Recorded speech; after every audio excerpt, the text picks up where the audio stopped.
உம்மை நோக்கி பார்க்கின்றேன், உம்மை நினைத்து துதிக்கின். ஆராதிப்போமா? உம்மை நோக்கி பார்க்கின்றேன், உம்மை நினைத்து துதிக்கின்றேன். இயேசையா ஸ்தோத்திரம், இயேசையா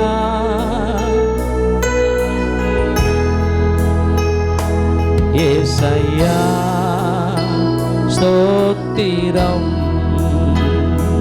இயேசையா ஸ்தோத்திரம். உலகம் வெறுக்கையில் நீரோ ஆணைக்கு. சொல்லுவோமா? உலகம் உலகம்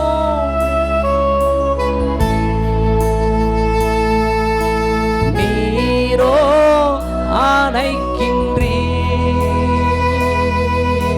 ஓமாது ஆணைப்பிலே அந்த வெறுப்பை மறக்கின்றே. ஓமாது அந்த ஆண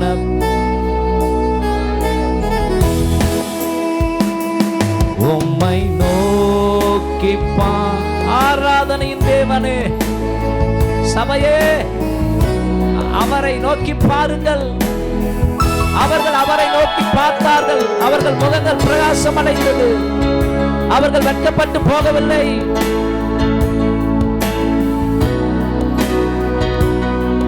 எல்லாரும் கையை உயர்த்தி சொல்லுவோமா? கரம் பிடித்து நடத்துவார், கண்மாலை மேல் நிறுத்துவார். கரம் பிடித்து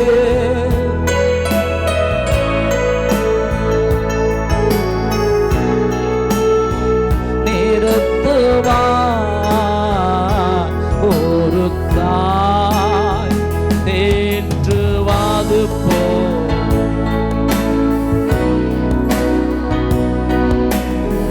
அப்பா, ஒரு தாய் தேற்றுவாது போல் என் நேசர் மார்போடு அணைப்பாரே,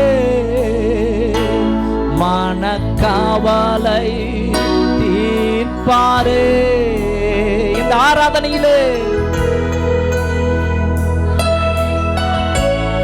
மனக்கவலை தீர்ப்பாரே. ஒரு தாய். சொல்லுங்க சொல்லுங்க.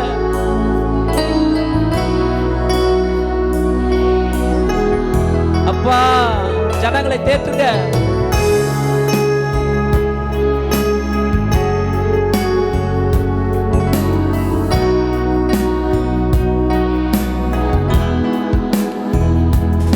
எனக்காக மரித்தாரே, என் பாவம் எனக்காக மரித்தாரே, என் பாவம் சுமந்தாரே.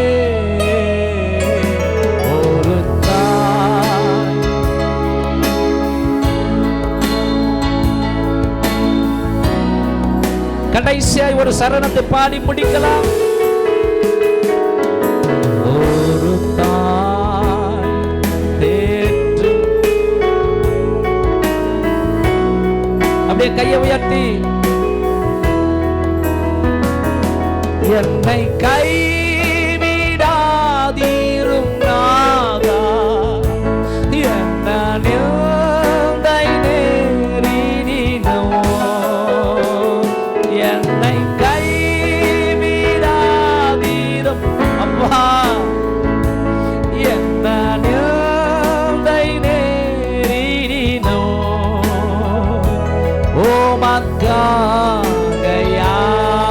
சகிப்பே உமது பலன் ஈர்த்திடுவே உமக்காக யாவும்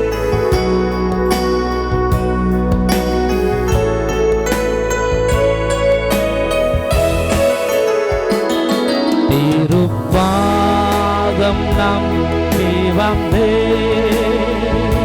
கிருபை நிறை இயேசுவே தாமதம்பை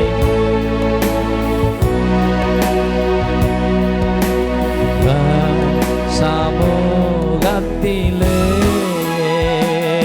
தாமதம்பை தேவ சமூகத்திலே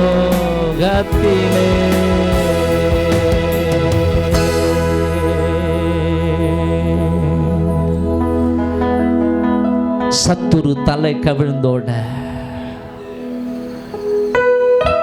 உம்முடைய ஜனங்களுக்காக எங்களுக்காக நித்தமும் கிரியை செய்திடும் அப்பா. உம்மை ஊக்கமாய் நோக்கி பார்க்கிற மக்கள் வெட்கப்பட்டு போகாதபடிக்கு உமது முக பிரகாசத்தை நீர் அவர்களுக்குள் வீச பண்ணுவீராக. சமாதானத்தை கொடுப்பீராக. சோர்வுகள் நீங்குவதாக, மன கிளேசங்கள் மாறுவதாக, பலவீனங்கள் மறைவதாக, இவர்களுடைய ஜெபங்களுக்கெல்லாம் பதில் உண்டாவதாக, இவர்களுடைய எதிர்பார்ப்புகள் நிறைவேறுவதாக. நீர் சொன்ன வார்த்தையை நினைவு கூறுகிறோம் அப்பா.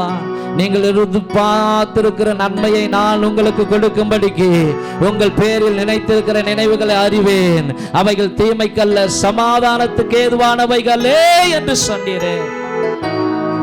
வந்த ஒவ்வொரு பிள்ளைகளையும் அவ்விதமாய் இந்த வாரத்துக்குண்டான நன்மையினாலும் கிருபையினாலும் மனசு ஆண்டவரே ஆசீர்வதிக்கப்படத்தக்கதாய், உள்ளம் ஆசீர்வதிக்கப்படத்தக்கதாய், என் கர்த்தர் என்னோடு கூட இருக்கிறார் என்று தெம்பாய் ஓடத்தக்கதாய் தேவன் கிருபை பாராட்டுங்க, உதவி செய்யுங்க.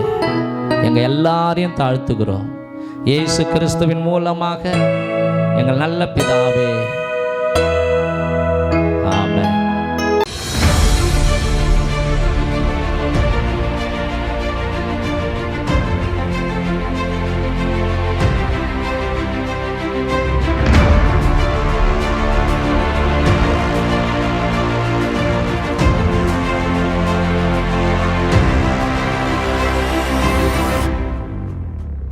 இன்றைய செய்திக்கு ஆதாரமாக இந்த மாதத்தின் வாக்குத்தத்தமாக இருக்கிற ஒரு வார்த்தையை நாம் தொடர்ந்து படிக்க போகிறோம். எடுத்தவர்கள் வாசிக்கலாம். 1 சாமுவேல் புஸ்தகம் 1ஆம் அதிகாரம் 17வது வசனம். அதற்கு ஏலி சமாதானத்துடனே போ, நீ இஸ்ரவேலின் தேவனிடத்தில் கேட்ட உன் விண்ணப்பத்தின்படி அவர் உனக்கு கட்டளையிடுவாராக என்றான். நல்ல கரங்களை தட்டி. இப்போ கடந்த காலங்களிலே எலெக்ஷன் நடந்தது. அள்ளி வீசி இருப்பார்கள் வாக்குறுதிகளை. செய்கிறாங்களோ செய்யலையோ, விசில் பறக்குது இல்லையா, கையை தட்டுறாங்க இல்லையா. ஒரு மனுஷனுடைய வார்த்தைக்கே அப்படி விசில் பறக்குது, கையை தட்டுறாங்க. என்னுடைய எம்பி வந்துட்டா, என்னுடைய தொகுதி எம்எல்ஏ வந்துட்டா, அமைச்சர் ஆகிட்டா, இதெல்லாம் செய்வார் அப்படின்னு சொல்லி நம்பிக்கையோடு என்ன பண்ணுறாங்க, அவங்கள என்ன பண்ணுறாங்கன்னா உயர்த்தி பிடிக்கிறாங்க, என்கரேஜ் பண்ணுறாங்க, என்னென்னவோ பண்ணுறாங்க. ஆனால் இது வானத்தையும் பூமியை உண்டாக்கின கர்த்தருடைய வார்த்தை. யார் மூலமாய் பேசுகிறார் என்றால் ஏலியின் மூலமாய் பேசுகிறார். என்ன சொல்லுகிறார் கவனிங்க. குழந்தையே இல்லாத, அதிநிமித்தமாய் அவமானப்பட்டு நிந்தனையோடு கூட வேதனையோடு கூட தேவனுடைய ஆலயத்தில் வந்து ஜெபித்த, இருதயத்தை ஊற்றின அந்த அன்னாளை பார்த்து ஏலியின் வாயில் இப்படிப்பட்ட ஒரு வார்த்தை வருகிறது. என்ன வார்த்தை என்றால், போ, இஸ்ரவேலின் தேவனிடத்தில் நீ கேட்ட உன் விண்ணப்பத்தின்படி அவர் உனக்கு கட்டளையிடுவார். அப்போ கடந்த 2 வாரங்களாக இதை குறித்து நாம் படித்தோம். நம்முடைய தேவன் அங்கே அன்னாளுடைய துக்கத்தை எல்லாம் நீக்கி சந்தோஷத்தை கொடுத்து சமாதானத்தை கொடுத்தார்.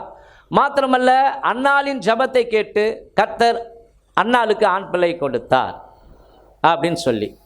ஹல்லேலூயா. எத்தனை பேருக்கு 2 வாரமாக பேசுறது புரிஞ்சுதுங்களா? அப்போது கவனிங்க, நேற்று என் ஒய்ஃப் சொன்னாங்க, எப்பா இதே செய்தி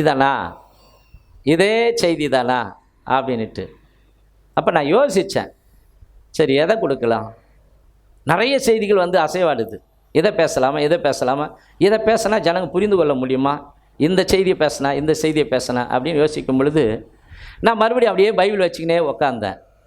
இதுக்கு மேலே இதில் என்ன இருக்குது, இதுக்குள்ளே என்ன இருக்குது அப்படின்னா, அன்னாளுடைய குணாதிசயங்களை கர்த்தர் உணர்த்தினார். எப்பா, நான் அன்னாளை பார்த்து தான் ஏலியின் மூலமாக இப்படி சொன்னேன். என்னன்னு சொன்னேன்? நீ சமாதானத்தோடு கூட போ, நீ இஸ்ரவேலின் தேவனாகிய கர்த்தரிடத்தில் விண்ணப்பித்த கேட்ட அவைகளின் படி கர்த்தர் உனக்கு கட்டளையிடுவார் அப்படின்னு சொன்னேன். ஆனால் நான் சொன்னது யார்? அன்னாள். அப்போ அன்னாள் அதற்கு தகுதியானவளாக இருந்தால், அப்போது வர ஏன் ஜனங்களை பார்த்து சொல்லு, அவர்களும் அன்னாளை போல நற்குணங்கள் நிறைந்தவர்களாய் காணப்படும் பொழுது அவர்கள் வாழ்க்கையில் நான் பூரண சமாதானத்தை கட்டளையிடுவேன். மாத்திரமல்ல, அவர்கள் ஜெபிக்கிற ஜெபங்களுக்கெல்லாம் உடனடியாய் நான் பதில் தருவேன். கையை தட்டலாமா?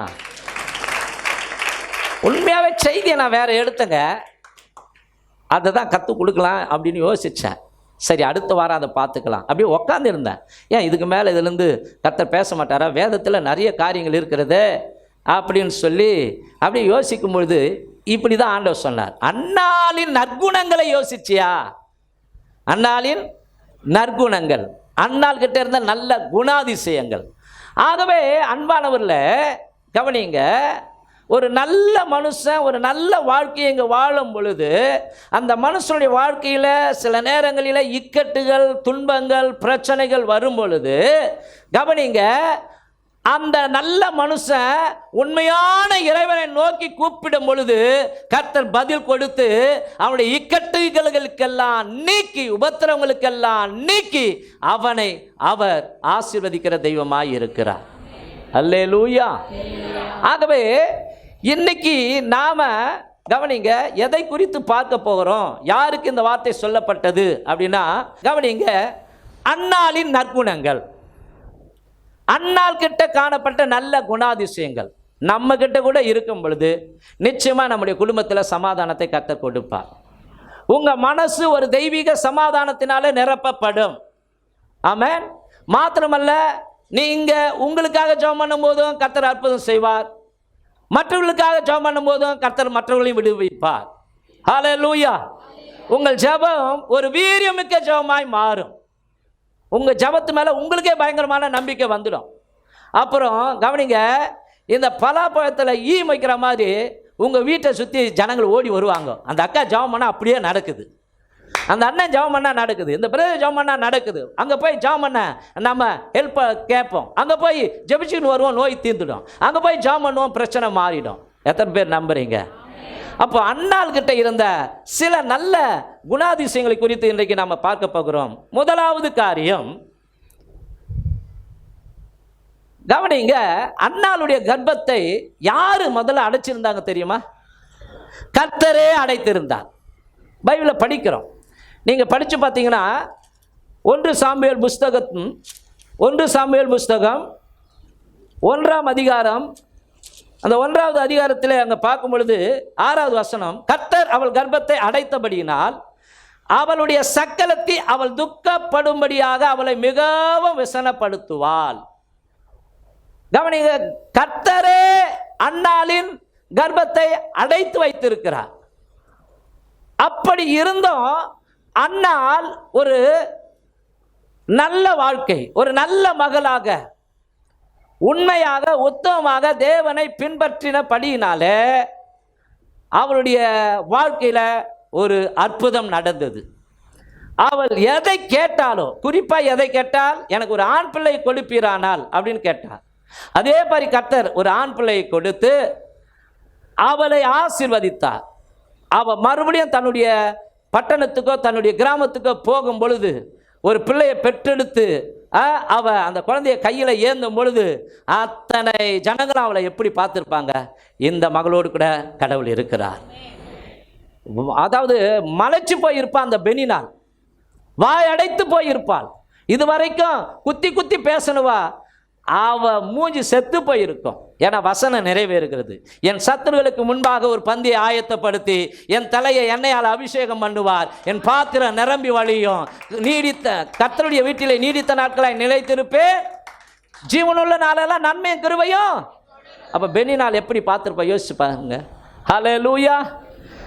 கவனிங்க, அதில் மெயினாக ஒரு வசனம் சொல்லப்பட்டிருக்கிறது. என்னன்னா, அங்கே 19வது வசனத்தில் சொல்லப்படுகிறது, இந்த வார்த்தைலாம் சொல்லிட்டாரு, சமாதானத்தோடு கூட போ,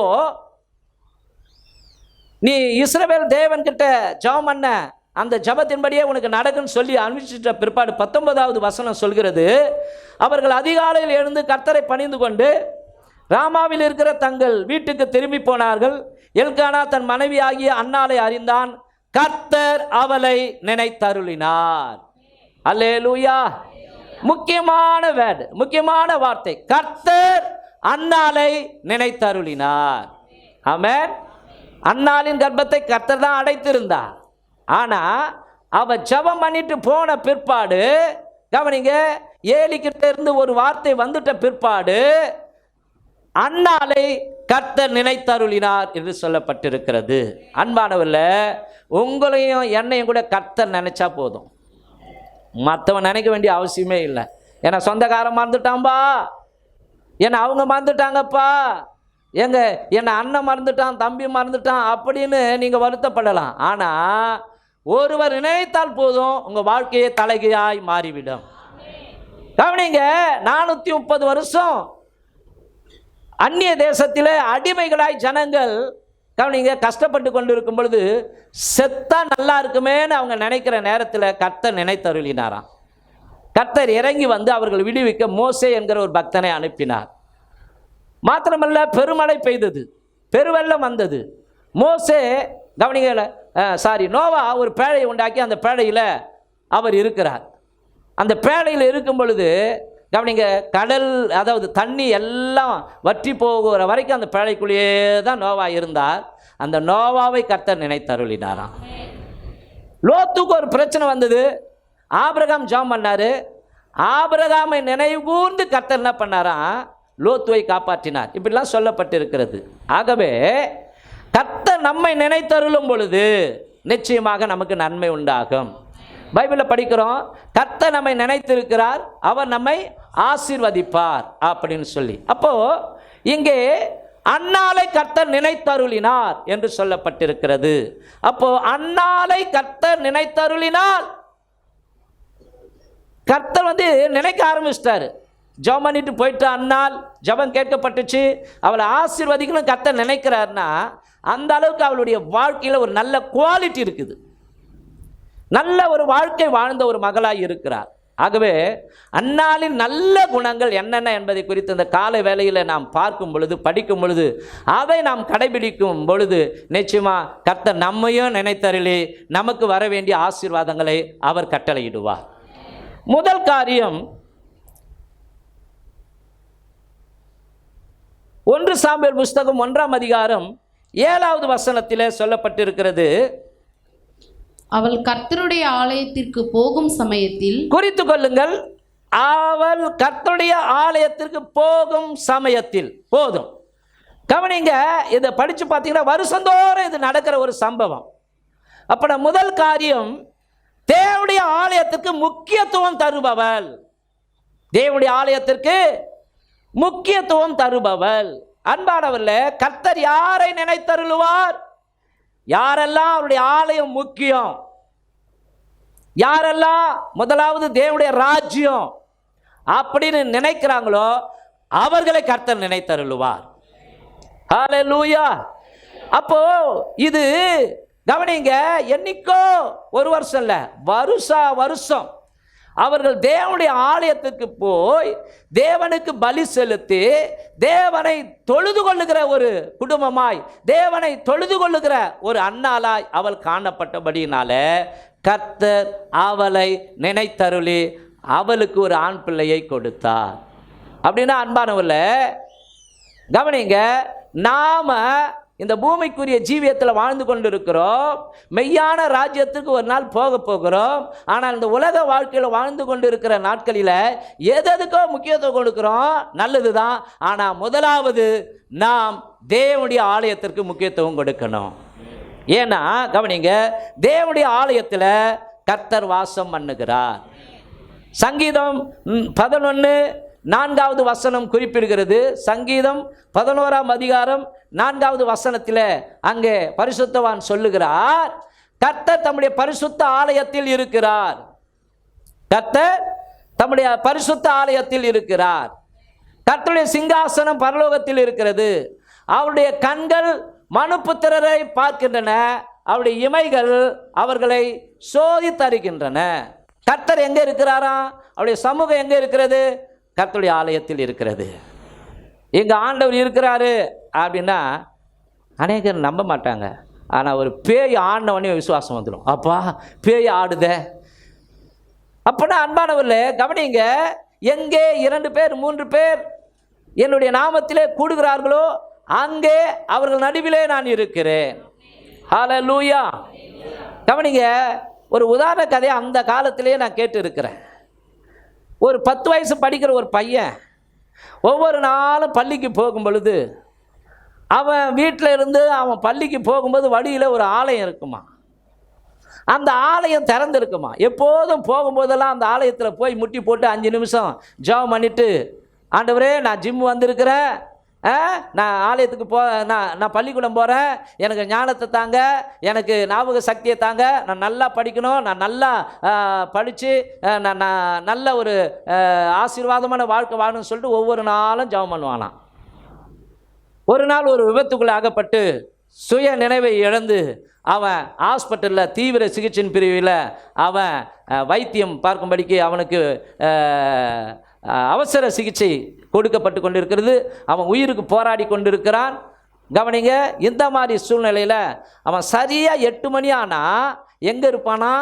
ஸ்கூலுக்கு போகும்போது ஆலயத்துக்குள்ளே போய் ஒரு 5 நிமிஷம் ஜெபம் பண்ணிட்டு போவானா. அப்படிப்பட்ட அந்த பிள்ளை உயிருக்கு போராடி கொண்டு இருக்கிறது மருத்துவமனையில். இப்போ மணி கவனிங்க, சரியாக 8 ஆக இன்னும் 2 நிமிஷம் இருக்குது. இவனுக்கு சுயநினைவே இல்லை. 8 ஆகிவிட்டது. அந்த இடத்துல ஜீசஸ் வந்து நின்னாராம். ஜிம், நான் ஜீசஸ் வந்திருக்கிறேன், எழுந்துருன்னு கண்ணை திறந்தானா, எழுந்து உட்கார ஆரம்பிச்சானா. அல்லேலூயா. என்னை கனம் பண்ணுகிறவர்களை நான் கனம் பண்ணுவேன் என்று ஆண்டவர் சொல்லியிருக்கிறார். ஆகவே அன்பானவர்களே, ஆலயத்திற்கு முக்கியத்துவம் கொடுக்கும் பொழுது கர்த்தருடைய கண்கள் பார்க்கிறது. ஆலயத்துக்கு சரியான நேரத்துக்கு வர்றோமா? ஆலயத்தில் வந்தால் நல்ல கரெக்டாக உக்காடுறோமா? ஆலயத்தில் வந்து உக்காந்துக்கின்னு செல்ஃபோனை நோண்டுறோமா? அல்லது ஆலயத்தில் உக்காந்துக்கின்னு வேடிக்கை பார்க்குறோமா? இதெல்லாம் கடவுள் பார்க்குறாரு, சும்மா இல்லைங்க. உண்மையாய் தேடும் பிள்ளைகளுக்கு தான் கர்த்தர் கவனிங்க ஆசீர்வாதங்களை கட்டளையிடுவார். ஏனோ தானோ ஏதோ வந்தேன் போனேன் அப்படின்றவங்கள கர்த்தரால் ஆசீர்வதிக்க முடியாது. ஏன்னா பிசாசை குற்றச்சாட்டாய் அவன் வந்து நிற்பான். அது எப்படி ஆண்டவர் அவங்கள ஆசீர்வதிக்க முடியும்? அவங்க உங்களுக்கு சரியா இல்லையா? அவங்க ஏன் ஆள் ஆச்ச? அவங்க உடம்பு தான் ஆலயத்தில் இருந்தது, மனசு எல்லாம் என்கிட்ட தானே இருந்தது அப்படின்னு அவன் வாதாடுவான். ஹல்லேலூயா.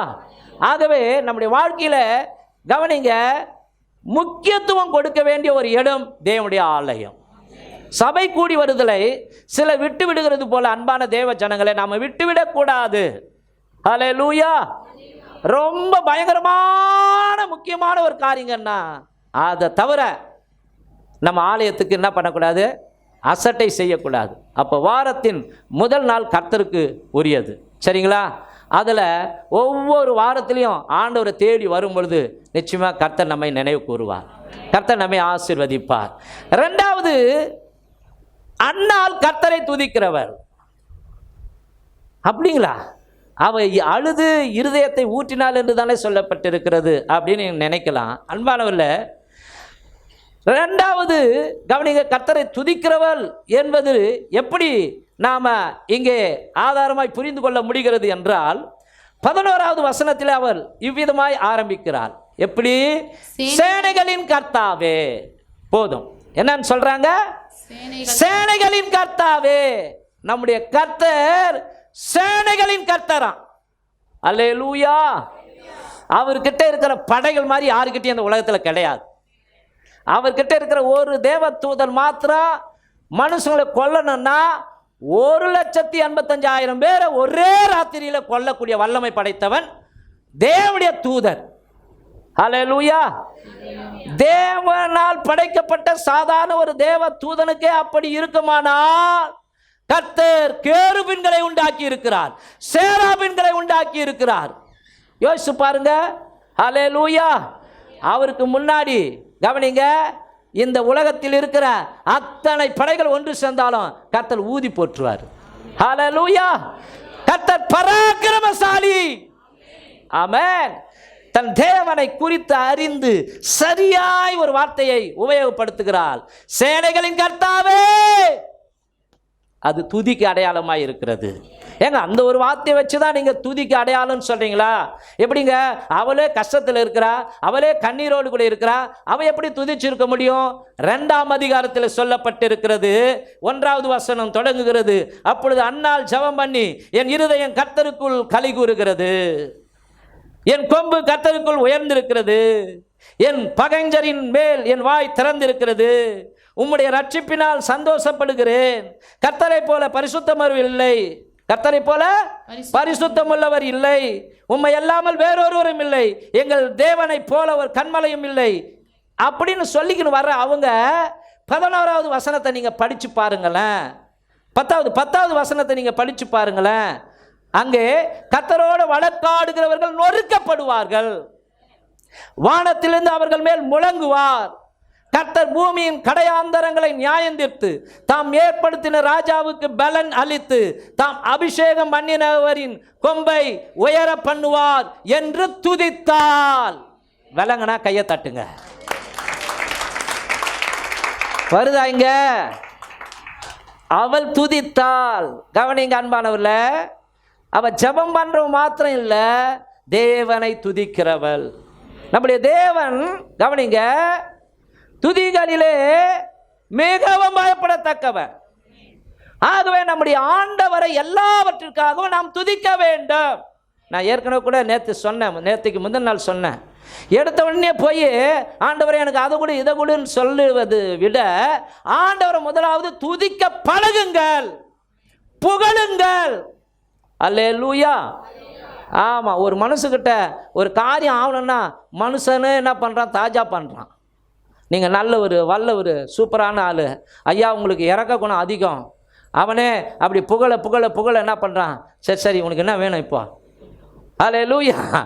அது மாதிரி அண்ட சராசரன் படைத்த தேவாதி தேவனை நாம துதிக்க கற்றுக்கொள்ள வேண்டும். ஆமென். அல்லேலூயா. இந்த விஷயத்தில் கவனிங்க, சந்தோஷம் இருக்கும்போது நமக்கு துதி வரலாம், பாட்டு வரலாம். ஆனால் ஏதாவது நமக்கு விரும்பத்தகாத சில போராட்டங்கள் வந்துட்டா போய் புலம்ப ஆரம்பிப்போம். எங்கங்க என்னங்க பிரயோஜனம்? கடவுளும் இப்படி சொல்லுவோம், கடவுளும் எனக்கு இறங்கலை. மாறாக அவ்வளவு துன்பம் உபத்திரம் வந்த போதிலும் யோபுவால் எப்படிங்க சொல்ல முடியுது? கர்த்தர் கொடுத்தார், கர்த்தர் எடுத்தார், கர்த்தருடைய பரிசுத்த நாமத்திற்கு ஸ்தோத்திரம். அல்லேலூயா. என் வாழ்க்கையில் அவருடைய அனுமதி இல்லாமல் எதுவுமே நடக்காது. இப்போ நடந்து வந்த எல்லா காரியங்களுக்காக கர்த்தருக்கு ஸ்தோத்திரம். ஒரு பாட்டு கூட பாடி இருக்கிறார். நடந்ததெல்லாம் நன்மைக்கே நன்மைக்கே, நன்றி சொல்லி மகிழ்வேன் இன்றைக்கே, இனி நடப்பதெல்லாம் நன்மைக்கே நன்மைக்கே, நன்றி சொல்லி மகிழ்வேன் இன்றைக்கே, நன்றி நன்றி எல்லாம் நன்மைக்கே. எத்தனை பேர் இதுவரைக்கும் கடந்து வந்த வாழ்க்கைக்காக கர்த்தருக்கு ஸ்தோத்திரம் பண்ணி இருக்கிறீங்க, நன்றி சொல்லியிருக்கிறீங்க. எல்லாத்துக்காக ஆண்டவருக்கு ஸ்தோத்திரம் பண்ண பழகி கொள்ளுங்கள். ஆமென். அது நல்லதோ கெட்டதோ. அப்பா ஒரு துன்பத்தின் வழியாக நடந்து வந்தீங்களா? அதை நினைச்சு உடைஞ்சு போறத பார்க்கலாம். ஆண்டவரே, இதை தாங்கிக் கொள்ளக்கூடிய பலன் எனக்கு கொடுத்தீரே, ஸ்தோத்திரம். ஆமா, என்னை சகிக்க, இந்த காரியம்லாம் எனக்கு சகித்து கொள்ள அந்த மனப்பக்குவம் கொடுத்தீரே, ஸ்தோத்திரப்பா. அல்லேலூயா, ஆமென். ஆகவே பைபிளில் படிக்கிறோம், கவனிங்க, தேவன் அருளிய சொல்லி முடியாத ஈவுகளுக்காய் ஸ்தோத்திரம் அப்படின்னு பரிசுத்தவான் எழுதுகிறார். ஆக நாம் பெற்றுக்கொண்ட எல்லா நன்மைக்காக ஆண்டவரை துதிக்க வேண்டும். மாத்திரமல்ல, இனி அவர் தரப்போகிற எல்லா காரியங்களுக்காகவும் ஆண்டவருக்கு ஸ்தோத்திரம் பண்ண வேண்டும். ஆமென், ஹல்லேலூயா. உங்களுக்கு எதுங்க வேணும்? ஆமென், அதெல்லாம் கிடைத்து விட்டது போல ஸ்தோத்திரம் பண்ணுங்க. ஹல்லேலூயா, ஆமென். இப்போ உதாரணமா உங்க பெண்ணுக்கு கல்யாணம் நடக்கணுமா? ஆண்டவரே, என் மகளுக்கு திருமண வாழ்க்கையை நீர் முடித்து கொடுத்தமைக்காய் ஸ்தோத்திரம். என்னப்பா இது பைத்தியக்காரத்தனமா இருக்குது? இல்லை, ஆமாம், இல்லைதான், நடக்கிறதான். ஆனால் நன்றி சொல்லு, ஆண்டவரால் எல்லாம் கூடும். நம்முடைய தேவன் இல்லாதவைகளை இருக்கிறவைகளை போல் அழைக்கிற தேவன். ஹல்லேலூயா, ஹல்லேலூயா. ஒருத்தன் ரட்சிக்கப்பட்ட புதுசுல ஆண்டவருக்கு ஸ்தோத்திரம் துதி அதிகமாக சொல்லிக்கொண்டே இருப்பானா. எல்லாத்துக்காக ஸ்தோத்திரம். ஏன்னா வீட்டுக்கு வந்த வாங்க ஸ்தோத்திரம், உட்காருங்க ஸ்தோத்திரம், சரி போயிட்டு வாங்க, போயிட்டு வரட்டுமா, போயிட்டு வாங்க ஸ்தோத்திரம் ஐயா, இப்படி ஸ்தோத்திரம் ஸ்தோத்திரம் ஸ்தோத்திரம். டேய், வீட்டில் தண்டமாக சுற்றின்னு வரையேன்னு அப்பா அம்மா சொன்னாங்க. என்னம்மா வேலைக்கு போகணுமா? சரி ஸ்தோத்திரம், போயிடுறம்மா. வேலைக்கு போயிட்டாரு. அங்கே இன்டர்வியூவில் அட்டன் பண்ணார், வேலையும் கிடச்சிச்சு. ஓகே, இப்போ வேலை ஸ்தலத்திலும் ஸ்தோத்திரம் ஸ்தோத்திரம். மற்றவனுக்கு அது ஆத்திரமாக இருக்குது. என்னடா இவன் பார்த்து எப்போ பாரு, யோ இங்கே என்ன பைத்தியமா நான் இன்னத்துக்கு ஸ்தோத்திரம் ஸ்தோத்திரம்? இல்லை, என் கடவுளுக்கு. நான் பாவியாக இருந்தேன், என் வாழ்க்கை படு மோசமாக இருந்தது, ஒரு குடிகாரனாக இருந்தேன், கர்த்தர் என்னை விடுதலாக்கி இன்னைக்கு ஆசீர்வாதமாக வச்சிருக்கிறாரு. ஹல்லேலூயா. வெளியே வந்தானா, ஒரு ஓட்ட சைக்கிளை எடுத்து உட்கார, இதுவா அவனை ஆண்டவர் ஆசீர்வதிச்சார். ஆமாங்க, இந்த ஓட்ட சைக்கிள் கொடுத்துருக்கிறாரு, அதுக்காக கர்த்தருக்கு ஸ்தோத்திரம். ஆடா போடா பைத்தியக்காரா. ஆனால் அவன் இந்த ஓட்ட சைக்கிள் கூட இல்லாமல் எத்தனையோ பேர் நடந்து போகிறாங்களேங்க. ஆமென், ஹல்லேலூயா. சரி, நடந்து வந்தாலும் கர்த்தருக்கு ஸ்தோத்திரம் பண்ணணும். ஐயோ எனக்கு சைக்கிள் இல்லைங்க, எனக்கு டூ வீலர் இல்லைங்க, ஒரு 2 காலே இல்லாமல் அவன் அப்படியே உக்காந்துங்க இருக்கிறானே, அதை கொஞ்சம் நினச்சி பாருங்களேன். ஆமென், ஹல்லேலூயா. கொஞ்சம் கற்பனை பண்ணி பாருங்களேன். இன்னும் நமக்கு பயங்கரமான பிரச்சனை வந்துட்டா மாதிரி, ஏசப்பா நீங்கள் இருக்கிறீங்களா இல்லையா, என்னை கைவிட்டீங்களா, ஐயோ ஐயோ ஐயோ ஐயோ எனக்கு வந்த உபத்திரம் மாதிரி, எனக்கு வந்த கஷ்டம் மாதிரி இந்த உலகத்தில் யாருக்குமே வந்ததில்லை. 2 கண்ணு தெரியாமல் வாழ்க்கையை நடத்தி கொண்டு இருக்கிறாங்க. 2 கண்ணு தெரியாம ஒவ்வொரு ரயில்வே ஸ்டேஷன்லயும் போய் பாருங்க, ஒவ்வொரு ட்ரெயின்லையும் பிச்சை எடுத்து வாழுகிறார்கள். அதை விட கஷ்டம் உங்களை, அதை விட கடவுள் உங்களை ரொம்ப அடி மட்டத்தில் வச்சுட்டாரு. அப்ப நடந்த காரியங்களை மறந்துட்டு கர்த்தருக்கு ஸ்தோத்திரம் பண்ணுங்க, நன்றி சொல்லுங்க. ஹல்லேலூயா. மாறும், எல்லாம் மாறும். ஆமென். எத்தனை பேர் ஆண்டவரை ஸ்தோத்திரம் பண்ணீங்க, துதிப்பீங்க? உங்க வாயில எப்பொழுதும் என்ன வரணும்? சோத்திரம் வரணும். எரிஞ்சு போயிற வார்த்தை வரக்கூடாது. புலம்புன்னு வரக்கூடாது. நல்லது நடக்கலாம் கூட போட்டோம், என்ன இப்போ அப்படிதான் போட்டோமே. ஹல்லேலூயா, ஆமென். கிறிஸ்து எனக்கு ஜீவன், சாவு எனக்கு ஆதாயம். போப்பா, என் தேவனை அறிகிற அறிவின் மேன்மைக்காக இந்த உலகத்தில் எதெல்லாம் லாபமோ அதெல்லாம் எனக்கு நஷ்டம், போ. எத்தனை பேர் சொல்ல முடியும்? ஆமென். அப்போ அவனை பார்த்து எல்லாரும் கேலி கிண்டல் பண்ணாங்க. ஓட்ட சைக்கிள் வச்சுக்கிறோம், ஸ்தோத்திரம் பண்ணுறாயா, உங்களுக்கு என்ன போயா, இந்த ஓட்ட சைக்கிள் கொடுத்து கர்த்தருக்கு ஸ்தோத்திரம் ஸ்தோத்திரம் ஸ்தோத்திரம்னு ஆவியில் நிரம்பிட்டார். இப்படி ஸ்தோத்திரம் பண்ணிங்கன்னே வந்து ஒரு 2 அதில் பிரேக் இல்லை. அப்படி வரும்போது குறுக்க ஒரு பாட்டி வந்துடுச்சு, அவர் மோதிட்டாரு, 2 பேரும் விழுந்தாங்க. இப்போ அங்கே 10 பேர் கூடி அடிக்கும் போது பாட்டியம்மா சொல்லிச்சா, நிறுத்துங்க. என்ன பாட்டியம்மா, உன் மேலே மோதிட்டான், நிறுத்துங்கன்றீங்க, அடிக்க வேணான்ட்டு. ஐயோ, அந்த பிள்ளை மேலே தப்பு இல்லைப்பா. என்ன சொல்கிறேம்மா, அது அங்கே தூரத்துலேருந்து வரும்போது அந்த புள்ள, அப்போ அவர் பிரைஸ்லாட் சொன்னாராம், பிரைஸ்லாட் பிரைஸ்லாட் பிரைஸ்லாட்னு. அவன் அந்த புள்ள கரெக்டாக அங்கேருந்து வரும்போதே என்னை பார்த்து பிரேக் இல்லை பிரேக் இல்லை பிரேக் இல்லைன்னு சொன்னான். நான் தான் என்ன பண்ணேன், தெரியாதனமாக வந்து மாட்டிக்கினேன். அல்லேலூயா. அந்த பிரைஸ்லாட கூட கர்த்தர் பிரேக் இல்லைன்ற மாதிரி அவனுக்கு அந்த பாட்டியம்மா கேட்க வச்சு அவனை அடிக்காதீங்கப்பான்னு கர்த்தர் தூக்கி எடுத்தாராம். பவுலும் சீலாவும் கட்டப்பட்ட நிலையில சிறைச்சாலையில துதித்தார்கள். வல்லமை இறங்கியது. இறங்குச்சா இல்லையா? ஜபத்தை விட கவனிங்க, ஜெபித்தா நாம் ஜபம் பண்ணால் அந்த ஜபம் தேவ சமூகத்தில் போகும். ஆனால் நாம் துதித்தால் தேவ பிரசன்னமே நாம் இருக்கிற இடத்துக்கு இறங்கி வரும். அல்லேலூயா. ஆகவே நிறைய ஸ்தோத்திரம் பழகுங்க. ஆண்டவருக்கு ஒரு நாளைக்கு 1000 ஸ்தோத்திர பலியிட போகிறேன்னு முட்டி போட்டு பண்ணலாம் இல்லையா? முட்டி போட்டு இந்த பிரச்சனை மாறணும், 1000 ஸ்தோத்திரம் பண்ண போகிறேன். ஆமென், ஹல்லேலூயா. அல்லது 1000 ஸ்தோத்திர பலிகள் புஸ்தகத்தை வாங்கி இந்த 1000 ஸ்தோத்திர பலிகளையும் முட்டிலேயே சொல்ல போகிறேன். இந்த காரியத்தை சிஸ்டர் நம்ம அலமேலு செய்கிறாங்க, சொன்னாங்க என்கிட்ட. ஹல்லேலூயா. ஏன் ஒரு வைராக்கியம் வரக்கூடாது? ஆமென். நீங்கள் அப்படி ஸ்தோத்திரம் பண்ணும்போது, அப்படி ஆண்டவரை துதிக்கும் பொழுது, அதெல்லாம் பேங்க்கில் போட்டு வைக்கிற பணம் மாதிரி வீணாக போகாது. வட்டியை முதலமா சேர்த்து கர்த்தர் கொடுப்பார். எத்தனை பேர் புரியுது? அப்போ இவள் தேவனை துதித்தாள். ஹல்லேலூயா. அப்போ பிலிப்பியர் 4:6 கூட சொல்லப்பட்டிருக்கிறது, நீங்கள் ஒன்றுக்கும் கவலைப்படாமல் எல்லாவற்றையும் குறித்து ஸ்தோத்திரத்தோடு கூடிய உங்கள் விண்ணப்பங்களையும் ஜெப வேண்டுதலையும் தேவனுக்கு தெரியப்படுத்துங்கள். ஆனால் கண்டிஷன் நம்பர் 1, கவலைப்படக்கூடாது. ஆமென், ஹல்லேலூயா, ஹல்லேலூயா. புரிஞ்சுதுங்களா? ஆகவே பார்க்க வேண்டியவரை பாருங்க, ஸ்தோத்திரம் பண்ணுங்க, எல்லாமே மாறும். ஆமென். ஸ்தோத்திரம் பண்ண உபத்திரம் போச்சு அப்படின்னு மோசஸ் ராஜசேகர் பாடியிருக்கிறார். ஆகவே ஸ்தோத்திரம் பண்ணுங்கள், கர்த்தரை துதியுங்கள். 3வது காரியம், அன்னாள் கர்த்தரை நோக்கி விண்ணப்பம் பண்ணினாள். ஏற்கனவே அதை பார்த்து இருக்கிறோம். ஆனாலும் இந்த பிரசங்கத்திற்கு இது தேவையாக இருக்கிறபடினால ஒரு சில நிமிடங்கள் இதை உங்களுக்கு காண்பித்து கொடுத்து விட்டு அடுத்த பகுதிக்கு நேராக கடந்து போகிறேன். எல்கானா அன்னாளை அதிகமாய் நேசித்தார். நேசிச்சாரா இல்லையா? இப்போ என்னை பயங்கரமாக எங்கள் வீட்டில் நேசித்தாங்க. நான் ஒரு பேஜ் சொல்கிறேன், ஆண்டவரை திரும்பி பார்க்க மாட்டேன். நமக்குலாம் எப்பவுமே குத்திக்கினே இருந்தால் தான் ஆண்டவர் பார்க்குற எண்ணம் வரும். குத்தாமல் இருந்தால் அவ்வளோதான், விட்டுடுவோம். அப்போது யாருன்னா குத்திக்கினே நம்மளை இருக்கணும். அப்போ தான் ஒவ்வொருத்தரும் தாங்க முடியாமல் தேவ சமூகத்தில் வந்து, ஆண்டவரே மாரில் அடிச்சுக்கின்னு என்ன பண்ணுவோம், என்னை பாரு கொஞ்சம், அல்லேலூயா, ஆமென். அப்போ கடவுளே தெரியும் உன் அன்பை ஆண்டவர் விரும்புகிறார். ஆகவே ஒரு புள்ள போனால் போதுன்னு கொடுத்தா நீ கொஞ்சம் என்னை மறக்கிற மாதிரி தெரியுதே. ஆபிரகாமே, ஆண்டவரே இதோ அடியே சொல்லுங்கப்பா கேட்குறேன், உன் பிள்ளைய நீ மலைக்கு வந்து உன் பிள்ளைய எனக்கு பலி கொடு, அழைத்தார் ஆளு. ஹல்லேலூயா. அப்போ கவனிங்க, என்ன சொல்ல வரேன்னா, கர்த்தரை நோக்கி விண்ணப்பம் பண்ணினால், எல்கானா அன்னாளை அதிகமாக நேசித்தாலும் ஆறுதல் வார்த்தை கூறினாலும் அன்னாள் மனிதனை நோக்காமல் கர்த்தரை நோக்கினாள். இப்போ உங்களுக்கு பிரியமான ஒரு நபர் இருக்கிறாங்கன்னு வச்சுங்களேன், அது புருஷனாக இருக்கலாம், அல்லது மனைவியாக இருக்கலாம், பெத்த அப்பாவாக இருக்கலாம், பெத்த அம்மாவாக இருக்கலாம், கூட பிறந்த சகோதர சகோதரியாக இருக்கலாம். உனக்கு ஒரு பிரச்சனை ஏற்பட்டுச்சு இல்லையா? அந்த பிரச்சனையை முதலாவது கர்த்தரிடத்தில் சொல்லாமல் பிரியமான புருஷன்கிட்ட, பிரியமான மனைவி கிட்ட சொல்லாத. First God. ஹல்லேலூயா. சொல்லது புரியுதுங்களா?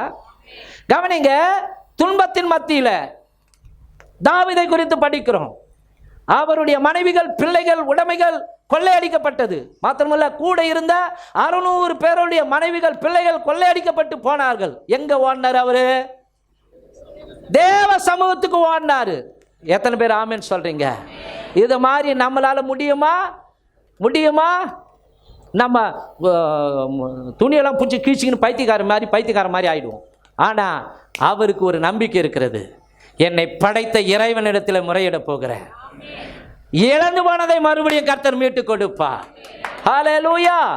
அப்போ கவனிங்க, என்னதான் அன்புள்ள புருஷனா இருந்தாலும் நோக்கி பார்க்க வேண்டிய ஒருவர் இருக்கிறார். அவர் யார்? கர்த்தர். ஹல்லேலூயா. அப்ப யாரை நோக்கி பார்த்தால் என்றால், கர்த்தரை நோக்கி விண்ணப்பம் பண்ணினார். மனுஷங்கிட்ட நீ விண்ணப்பம் பண்ணா ஆறுதல் தான் கிடைக்கும். ஆண்டவர்கிட்ட விண்ணப்பம் பண்ணா ஆறுதலும் வரும், அற்புதமும் கூட சேர்ந்து நடக்கும். ஆமென். அப்போ சங்கீதம் 34:5 படிக்கிறோம், அவர்கள் அவரை நோக்கி பார்த்து பிரகாசம் அடைந்தார்கள், அவர்கள் முகங்கள் வெட்கப்படவில்லை. ஆமென். நீ பிரகாசம் அடைய வேண்டும் என்றால், உன் முகத்தில் ஒரு கலை வரணும்னா, உன்னை 4 பேர் மதிக்கணும்னா ஃபர்ஸ்ட் ஆண்டவர்கிட்ட சொல்லிடு. ஆமென். எதுவாக இருந்தாலும் ஆண்டவர்கிட்ட சொல்லிட்டு தான் அடுத்தது ஊழியக்காரன், அடுத்தது மனுஷன், அடுத்தது இவன் அவன், அப்படி. ஆமென். நீ எடுத்தவனே உன்னுடைய கஷ்டத்தை மனுஷங்கிட்ட சொல்லாத. ஹல்லேலூயா. ஆமென். என்னிடத்தில் விண்ணப்பம் பண்ணுங்கள் அப்படின்னு கர்த்தர் சொல்லி இருக்கிறார். ஆபத்து காலத்தில் என்னை நோக்கி கூப்பிடு சொன்னாரா? சொல்லி இருக்கிறாரா? நான் உன்னை காப்பாற்றுவேன்னு சொல்லி இருக்கிறார். ஆகவே பிரபுக்களை நம்புவதை பார்க்கிறோம், மனுஷன் மேல நம்பிக்கை இருப்பதை பார்க்கிறோம். கர்த்தர் பேரில் பற்றுதலாய் இருப்பது நல்லது. ஆமென். ஆகவே கர்த்தரை நோக்கி விண்ணப்பம் பண்ணினால், நான்காவது ஒரு காரியம் செய்தால், வசனம் 11வது வசனம். சேனைகளின் கர்த்தாவே, தேவரீர் உம்முடைய அடியாளின் சிறுமையை கண்ணோக்கி பார்த்து உம்முடைய அடியாளை மறவாமல் நினைத்தருளி உமது அடியாளுக்கு ஒரு ஆண் பிள்ளையை கொடுத்தால் அவன் உயிரோடு இருக்கும் சகல நாளும் நான் அவனை கர்த்தருக்கு ஒப்பு கொடுப்பேன். போதும், கவனிங்க. பொருத்தனை பண்ணி ஜெபித்தால், சில நேரங்களிலே உங்கள் காரியங்கள் கைகூடி வரவில்லை என்றால் கர்த்தருக்கு ஒரு பொருத்தனையை பண்ணுங்கள். ஆமென். ஒரு அர்ப்பணிப்பை கொடுங்கள். என்ன சொல்றீங்க? ஜெபம் பண்றீங்க. என்னடா இவ்வளோ நாள் ஜெபம் பண்ணின்னு வர, கூட ஏன் சேர்த்துங்களேன் ஒரு பொருத்தனைய. அல்லேலூயா.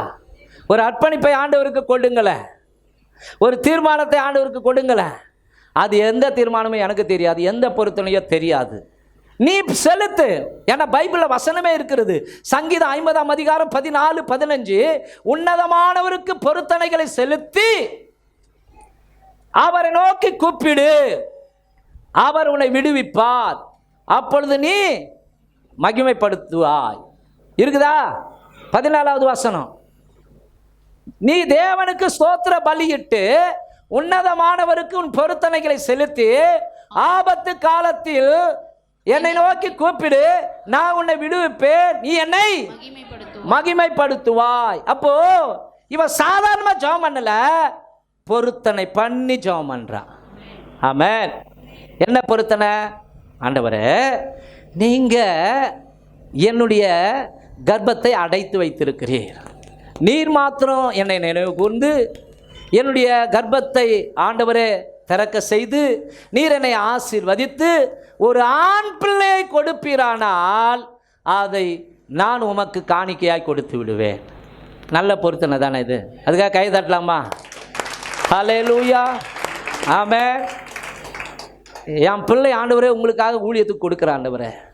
நம்மளாம் என்ன தெரியுமா பண்ணுவோம்? இப்போ எனக்கு 4 பிள்ளை வருதுன்னு, 4 பிள்ளை. மொதல் பிள்ளைய டாக்டருக்கு படிக்க வைக்கிறேன், 2வது பிள்ளையா இன்ஜினியருக்கு, 3வது பிள்ளையா வக்கீலுக்கு, 4வது பிள்ளை படிப்பே வரல, போ ஊழியத்துக்கு. இந்த தண்ட கர்மாந்திரம்னு சொல்கிறோமே, நீ ஊழியத்துக்கு போ. எல்லாம் கவனிங்க. இது ஈசாய்க்கு இருந்த அத்தனை பிள்ளைகளும் நல்ல வாட்டஞ்சாட்டமாக இருந்த பிள்ளைங்க எல்லாம் கவர்மெண்ட் வேலை. உதவாக்காரன்னு ஒருத்தன் இருந்தானா, அவன் தாவீது. அவன் ஆடு மேய்க்கிறதுக்கு லாக்கி, போ ஆடு மேய்க்கிறதுக்கு. ஆனால் அவன் எப்போதும் கர்த்தரை துதிக்கிற மனுஷன். கர்த்தரின் மேய்ப்பராய் இருக்கிறார், நான் தாட்சி அடையேன், அவர் என்னை புல்லுள்ள இடங்களிலே கொண்டு போய் அமர்ந்த தண்ணீர் அண்டையில் நடத்துகிறார்.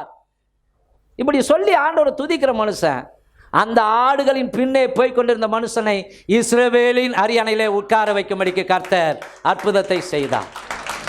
ஆகவே ஆண்டவர் முகத்தை பார்க்கிறவர்ல, இதயத்தை பார்க்கிற தெய்வம். ஆமென். அப்போ அன்பானவர்களே கவனிங்க, பொருத்தனை பண்ணுங்கள். அப்ப நான் இதை செய்கிறேன், அது என்னவா எனக்கு தெரியாது, இன்னும் நான் ஆண்டவருக்காக ஒரு பொருத்தனையை கொடுக்கிறேன், ஒரு அர்ப்பணிப்பை கொடுக்கிறேன், ஒரு தீர்மானத்தை கொடுக்கிறேன்.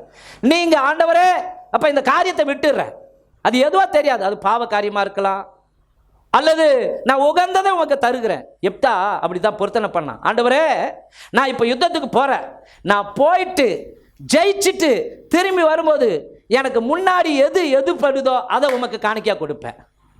ஆமென். படிச்சிருக்கீங்களா அந்த சப்ஜெக்ட்? அப்போ போனா யுத்தத்தில் ஜெயம் பெற்றான், திரும்பி வரும்போது கல்யாணமாகாத அவள் பொண்ணு அப்பா ஜெயிச்சுட்டு வரான்ட்டு எது நோக்கி வந்தா, பார்த்தா மனசு வலிக்குது. ஐயோ என் பொண்ணு வந்துட்டாலே. அல்லேலூயா. ஒரே பொண்ணு கல்யாணம் பண்ணி அழகு பார்க்கணும். ஆனால் கடைசியில் ஒரு தீர்மானம் எடுத்தான், நான் பொருத்தனையை நிறைவேற்றியே தருவேன். ஏம்மா நான் இப்படி பொருத்தனை பண்ணிட்டேன். அந்த பொண்ணு தன்னை அர்ப்பணித்தாள், கர்த்தருக்கு காணிக்கையாக காலம் முழுவதும் கர்த்தருக்காக சேவை செய்தாள். ஹல்லேலூயா. ஆமென். அப்போ கவனிங்க, உங்க வாழ்க்கையில சில காரியங்கள் கைகூடி வருவதற்கு பொருத்தனை பண்ணுங்கள். ஆமென். ஒருத்தன் பொருத்தனை பண்ணான், என்னன்னா கொழு கொழுன்னு இருக்கிற அவன் மாடு அப்படின்னும் அப்படியே சாவ கிடைக்குது. அப்போது கடவுளே ஆலயத்துக்கு வந்தான், ஜெபம் பண்ணான். என் மாட்டை மாத்திரம் நீங்கள் சுகமாக்கிட்டீங்கன்னா என் மாட்டை விற்று அந்த காணிக்கை அப்படியே கொண்டு வந்து உங்களுடைய ஊழியத்திற்கு கொடுத்துடுவேன். மாடு அப்படி சாவு பழிக்க கந்துதா, கர்த்தர் ஜெபத்தை கேட்டு உடனடியாக மாட்டை சுகமாக்கிட்டார். இப்போ அதை நிறைவேற்றணும் இல்லையா? ஆனால் மாடு கொழு கொழுன்னு இருக்குது.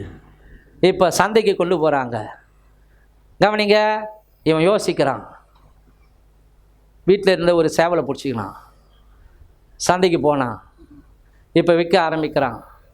மாட்டின் விலை 1000 ரூபாய், மாட்டின் விலை 1000 ரூபாய், சாரி மாட்டின் விலை 100 ரூபாய், மாட்டின் விலை 100 ரூபாய். எல்லாரும் என்னடா இவனுக்கு பைத்தியம் முடிச்சு போச்சா, மாட்டு விலை ஏப்பா மாடு உண்மையாக சொல்கிறேன் 100 ரூபா போட்டி போடுறானுங்களாம். ஐயோ எனக்கு கொடுப்பா எனக்கு கொடுப்பா. கேட்குறான், ஏப்பா பொய் எதுனா சொல்கிறியா, எதுனா பொய் சொல்கிறியா? இல்லை இல்லை மாட்டின் விலை 100 ரூபாய். ஆட சரி, இவன் லூஸாக இருக்கிறான், வாங்கிடலாம். 200 ரூபா சொன்னான், அவன் பலாயிரம் சொன்னால் கூட வாங்கிறதுக்கு ரெடியாக இருக்கிறாங்க. மாட்டின் விலை 100 ரூபாய் 100 ரூபாய். ஒருத்தன் வந்தான், எப்பா நான் வாங்கிக்கிறேன்பா. மற்றவங்களாம் ஒதுக்கிட்டாங்க, ஆனால் அவன் பெரிய ஆள், கொடுப்பா நான் வாங்கிக்கிறேன். ஒரு கண்டிஷன், மாட்டை வாங்குறவன் என் கையில் இருக்கிற சேவலையும் வாங்கணும், என் கையில் இருக்கிற சேவலையும் வாங்கணும். சேவல் எவ்வளோப்பா? சேவலின் விலை 20,000. அப்பா சேவலின் விலை. இவன் என்ன பொருத்தனை பண்ணா, ஆண்டவரே அந்த மாட்டை விற்று காணிக்கை என்ன பண்ணுறேன் உங்களுக்கு கொண்டு வந்து போட்டுடுறேன். இவன் எவ்வளோ ட்ரிக்ஸ் அடிக்கிறான் பாருங்க, எவ்வளோ இது பாருங்கள், எவ்வளோ கேடித்தனம் பண்ணுறான் பாருங்க. இப்போது கவனிங்க, மாட்டை இந்த கையில் பிடிச்சிருந்தான், சேவலை இந்த கையில் பிடிச்சிருந்தான். மாட்டை கொடுத்துட்டான், 100 ரூபா வாங்கினான். ஆண்டவரே இது உமக்கு. இதை கொடுத்தான், சேவலை 20,000 கையில் வாங்கினான், இது எனக்கு. நீ இப்படி கணக்கு போட்டால் கர்த்தர் எப்படி கணக்கு போடுவார்? உத்தமனுக்கு அவர் உத்தம, புனிதனுக்கு அவர் புனித, தயவு உள்ளவனுக்கு, மாறுபாடு உள்ளவனுக்கு. இது மாதிரி தான் நம்ம திருட்டுத்தனம் பண்ணுவோம். தப்பாக நினைக்காதீங்க. ஆமென், ஹல்லேலூயா, ஆமென். நான் தசம் பாகம் போடுறேன், என் பொண்ணு சம்பாதிக்க பரவாயில்ல, நான் தசம் பாகம் போடுறேன்ல, என் பொண்டாட்டி நான் போடுறேன்ல, ஈக்குவல் ஆகிடும். கர்த்தர் எல்லாவற்றிலிருந்து முதல் பங்கை கேட்கிறார். ஆமென். அவருக்குரியதை ஒரு நாளும் திருடவே கூடாது, வஞ்சி பிடிக்கலனாலும் போட்டு தாங்க ஆகணும். ஏன்னா அது கட்டளைங்க. இதை நான் சொல்லலை, பைபிளே சொல்லுது. உனக்கு பிடிச்சிருந்தாலும் பிடிக்கலனாலும் எனக்குரியதை எனக்கு கொடு, அப்பொழுது அமைக்கு கொள்ளைக்கு மடியில் சரிந்து விழும்படிக்கு கர்த்தர் உங்களுக்கு அளப்பார். அல்லேலூயா. ஆனால் உள்மானம் சொல்லும், எவ்வளோ கஷ்டம் இருக்குது. நீ போய் இப்போ உதாரணமாக 20,000 சம்பளம்னா கடன் கட்சி போயிட்டு அதை போயிட்டு அது போயிட்டு இது பிடிச்சிட்டு கையில் 10,000 தான் வருது. அப்போ என்ன பண்ணுவாங்க? எவ்வளோ? தசம்பாகம் தான் ஆண்டவரே 1000 ரூபாய். இல்லை 20,000னா 2,000 ரூபாய் எடுத்து போடணும். சில பேர் போடுவாங்க தசம்பாகம் எவ்வளோ? 272 ரூபா.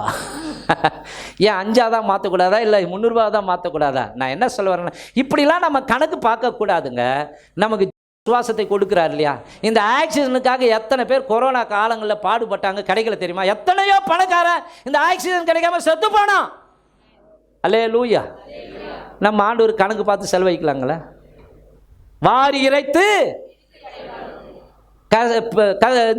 பிசினித்தனம் பண்ணி, ஆமாம், உங்களுடைய பொக்கிஷங்களை பரலோகத்திலே சேர்த்து வையுங்கள்னு பைபிள் சொல்கிறது. ஹல்லேலூயா, ஆமென்.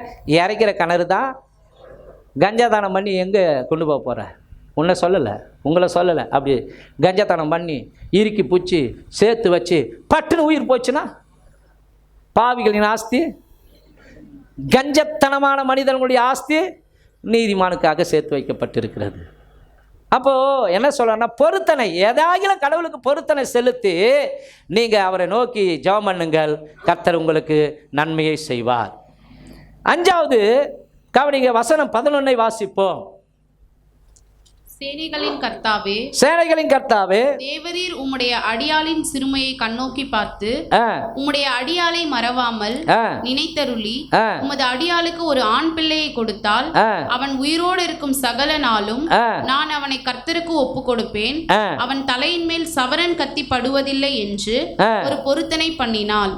கவனிங்க, 5வது காரியம், சுயநலம் இல்லாமல் ஜெபித்தாள். சுயநலமே இல்லை. அதாவது கவனிங்க, கர்த்தாவே நீங்கள் எனக்கு ஒரு பிள்ளையை கொடுத்தால் அந்த பிள்ளை உயிரோடு இருக்க நாளெல்லாம் அவன் தலையின் மேல் சவரகன் கத்தி படுவதில்லை என்று பொருத்தனை பண்ணி அவனை உமக்கே ஒப்பு கொடுப்பேன். கவனிங்க, யாருக்காக இப்ப கேட்கறாங்க தெரியுமா? நீங்க எனக்கு ஒரு பிள்ளைய கொடுத்தா அந்த பிள்ளைய உமக்கே கொடுப்பேன். கை தட்டலாமா?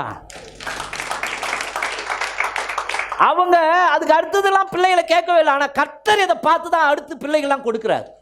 அடுத்து பிள்ளைகள்லாம் கொடுக்குறாரு. நீங்கள் படித்து பார்த்தீங்களா, அடுத்து அவளுக்கு பிள்ளைகள் பிறந்தது. அப்போது சுயநலம் இல்லாத ஜபம். ஆமென். நம்முடைய ஜபம்லாம் என்ன, நீங்கள் ஆசீர்வச்சா தான் ஒழுங்காக சர்ச்சுக்கு வருவேன். ஆண்டவரே நீங்கள் என்னை ஆசீர்வதிங்க, ஊர் ஊராக போய் சாட்சி சொல்லுவேன். இப்படி தான் சொல்லுவோம். அல்லேலூயா, ஆமென். கவனிங்க, நீங்கள் எனக்கு ஒரு பிள்ளையை கொடுங்க ஆண்டவரே, அந்த பிள்ளையை உமக்கே கொடுப்பேன். எப்படி? நல்ல ரிச்சாக வளர்த்து, நல்லா படிக்க வச்சு, நல்ல டாக்டர் ஆக்கி, இன்ஜினியர் ஆக்கி, அந்த டாக்டர் ஆனால் அந்த இன்ஜினியர் ஆனால் போய் சம்பாதிக்கிற அந்த சம்பளத்தை காட்டிலும் என் பிள்ளை ஊழியர் செய்வதற்கு உமக்கே ஒப்பு கொடுப்பேன். இப்படி ஆனால் சொல்ல முடியுமா? இல்லை. என் பிள்ளை டாக்டர் ஆகிட்டான், இப்போ டாக்டர் ஆனால் 1 லட்சம் சம்பளம் வரும். ஆகவே எப்படி ஆண்டவர் கொடுக்குறது? டாக்டர் வேலையை விட்டுட்டு நீ ஊழியத்துக்கு போடா, எப்படி சொல்கிறது? பல லட்சம் கொடுத்து படிக்க வச்சிருக்கிறேனே. ஒரு பாஸ் சொல்கிறாரு, என் பொண்ணை டாக்டருக்கு படிக்க வைப்பேன், டாக்டருக்கு படிக்க வச்சுட்டு டாக்டர் பணியை செய்ய விட மாட்டேன், கர்த்தருடைய பணியை செய்ய வைப்பேன். என்ன சொல்கிறேன்? நான் ரிச்சாக படிக்க வச்சுருவேன், நல்லா படிக்க வச்சுட்டு அதன் மூலமாக சம்பாதிப்பதற்காக அல்ல, அதன் மூலமாக கர்த்தருடைய பணியை செய்வதற்கு அனுப்புவேன். ஹல்லேலூயா. உங்களுக்கு தெரியுங்களா, எத்தனையோ பேர் கவனிங்க, டாக்டராக இருக்கிறவங்க, இன்ஜினியராக இருக்கிறவங்க அந்த படித்த படிப்புக்கு ஏற்ற வேலை செய்யாமல் கர்த்தருடைய வேலையை செய்து கொண்டு இருக்கிறார்கள். ஒரு பாஸ்டர் பயங்கரமாக PhDலாம் பட்டம் வாங்கியிருக்கிறார். மாத்திரமல்ல, அவர் ஒரு தலை சிறந்த மருத்துவர். கவனிங்க, அவர் வல்லமையான ஒரு ஊழியத்தை செய்கிறார். அவருடைய சாட்சியில் தான் கேட்டேன். அவர் ஒரு சாட்சியை கொடுத்துட்டு எல்லாரையும் மன்னிக்கணும்னு சொல்லி ஒரு மெசேஜை கொடுத்துட்டு, ஹலோ மன்னிக்கலைன்னா இப்போ என்னென்ன பிரச்சனை வரும் சொல்லட்டுங்களா அப்படின்னு சொல்லிட்டு, இப்போ நான் ஒரு டாக்டராக உங்களுக்கு சொல்கிறேன்னு இதான் எனக்கே தெரியுது. நான் இங்கிலாந்தில் டாக்டருக்கு படித்து பட்டம் பெற்றவன் அப்படின்னு சொல்லி அவர் டாக்டர்ன்றார். அது வரைக்கும் அவர் டாக்டர்னு எனக்கு தெரிய தெரியாது. அவர் சாட்சியில் சொல்லும்போது தான், அட பாவிங்களா இவர் டாக்டரா அப்படின்ட்டு. அப்போ மன்னிக்கலைன்னா என்னென்ன நோய்கள்லாம் வரும்னு டாக்டரா இப்போ நான் உனக்கு சொல்கிறேன் அப்படின்னு சொல்லி அவர் சொல்கிறார். அல்லேலூயா. அவர் என்ன தெரியும் சொல்கிறாரு? பிள்ளைகளை நல்லா படிக்க வச்சு கர்த்தருக்கு கொடுங்க, சுயநலம் இல்லாமல். ஆமென். அப்போ எதையுமே எதிர்பார்க்கக்கூடாது ஆண்டவர்கிட்ட. நீ எதிர்பார்க்காம வந்தினா அவர் எதிர்பாராத ஆசீர்வாதங்களை எல்லாம் கொடுப்பார். நிபந்தனை அவருக்கு வைக்கவே கூடாது. நீங்கள் எதை செய்யுங்க நான் அதை செய்கிறேன், நீங்கள் எதை செய்யுங்க நான் அதை செய்கிறேன். இல்லை, ஆண்டவரே நான் உமக்காக ஒப்பு கொடுப்பேன். அதில் சுயநலமே இல்லை. ஆமென். ஆனால் இன்றைக்கி நிறைய கவனிங்க, சுயநலம் உள்ள மக்கள் தான் வாங்குறாங்க, சுயநலமாக தான் ஜெபம் பண்ணுறாங்க. போன வாரம் கூட படித்தோம், வேதத்தில் யாக்கோபு எழுதுகிறார். யாக்கோபு புஸ்தகம் 4ஆம் அதிகாரம் 3வது வசனம், நீங்கள் விண்ணப்பம் பண்ணியும் உங்கள் இச்சைகளை நிறைவேற்றும்படி செலவழிக்க வேண்டும் என்று தகாத விதமாய் விண்ணப்பம் பண்ணுகிறபடியினால் பெற்றுக்கொள்ளாமல் இருக்கிறீர்கள். நம்முடைய ஜபங்கள் எல்லாம் எப்படி இருக்குதா? சுயநலமான ஜபம். என்னுடைய இச்சைகளை நிறைவேற்ற நான் ஜபம் பண்ணுறேனா அப்படின்னு வேதம் சொல்லுது. நம்முடைய ஜபங்கள் கூட சுயநலம் இல்லாத ஜபங்களாக இருக்க வேண்டும். அல்லேலூயா. இந்த விஷயத்தில் கவனிங்க, மோசே ரொம்ப கிரேட். ஏன்னா அங்கே வணங்கா கழுத்துள்ள ஜனங்கள், முரட்டாட்டமுள்ள ஜனங்கள். கர்த்தரே சொல்கிறாரு, மோசே நீ விலகு, இந்த ஜனங்களை இந்த வனாந்திரத்திலேயே நான் ஒன்றும் இல்லாமல் நிர்மூலமாக்குறேன்னே கையெடுத்து கும்பிட்டு, ஆண்டவரே இந்த ஜனங்களை அடிக்காதீங்க, அப்படி அழிச்சிங்கன்னா இதுக்காகவே இந்த ஜனங்களை கொல்வதற்காகவே அவர் எகிப்திலிருந்து விடுதலையாக்கி இந்த வனாந்திரத்தில் கொண்டு வந்து இவர்களை நிர்மூலமாக்கினார்னு புறஜாதி ஜனங்கள் சொல்வார்களே. ஆகவே இப்போ கர்த்தர் சொல்ற, உன்னை பெரிய ஜாதி ஆக்குவோம்பா அப்படின்றாரு. ஆண்டவரே என்னுடைய பெயரை நீங்கள் இவங்களை அழிக்கிறீங்க அப்படின்னா என்னுடைய பெயரை ஜீவ புஸ்தகத்திலிருந்து கிறுக்கி போடுங்க. அல்லேலூயா. சுயநலம் இல்லாத ஜபம். 2 காரியங்கள் தேவ சமூகத்தில் போகுது. ஒன்று ஜபம், இன்னொன்று பாவம்.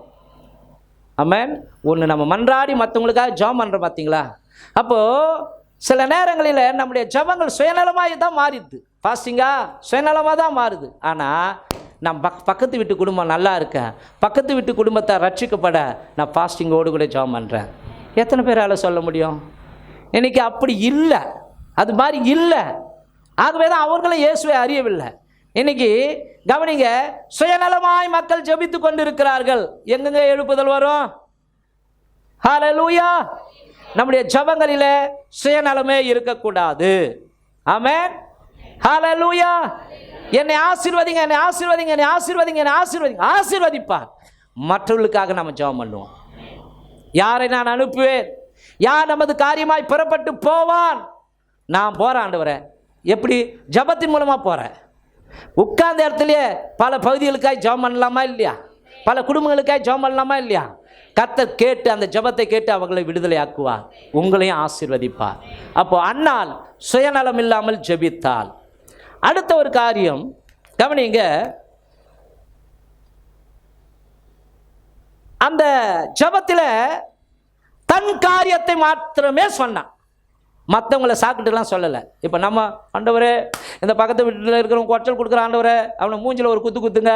இந்த பக்கத்து வீட்டில் இருக்கிறா பார்த்தீங்களா, அவள் சாக்கிட்டு பேச்சு பேசுகிறாப்பா, நான் வெளியே வந்தா பூ அப்படின்னு துப்புறாப்பா, அவள் காலை உடைங்க.